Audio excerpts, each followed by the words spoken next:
भाग 4 पुस्तक आहे की नाही दुसरीचं, त्यामध्ये आपल्याला काय आहे, वेट.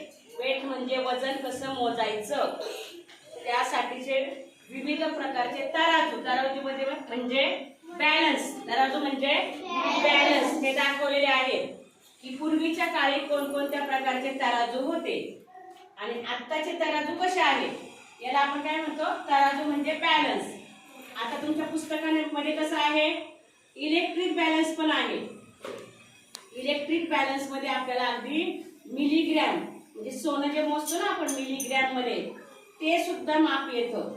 आणि याच्यामध्ये कोणतं येतं, याच्यामध्ये आपण हे किलो, पावशर, 2 किलो, 1 किलो किंवा छटाक असं आपण बघा दुकानात जातो आणि म्हणतो आम्हाला 1 किलो साखर द्या. आता बघा हे 200 ग्रॅमचं माप आहे. किती, 200 ग्रॅम. आता हे तुम्हाला ग्रॅम वगैरे जास्त नाहीये, तर तुम्हाला मी सांगते किलो आहे. समजा हे 1 किलोचं माप आहे, मग 1 किलो साखर इकडे टाकायची आणि इकडं माप टाकायचं आणि दुकानदार असतो ना शॉपकीपर, असं पकडतो बरोबर ते असं. साखर आता इकडे नाहीये बघा, काहीच नाही इकडं, म्हणून बरोबर हे खाली चालले.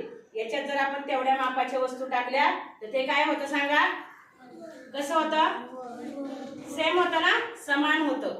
मग दुकानवाला आपल्याला त्याचं माप देतो, तेव्हा आपण दुकानात गेले की हे काळजीपूर्वक पाहायचं असतं माप बरोबर आहे का. भाजीवाल्याकडे गेल्यावर पण माप बरोबर दिलंय का आपल्याला, खालीवर होतंय का.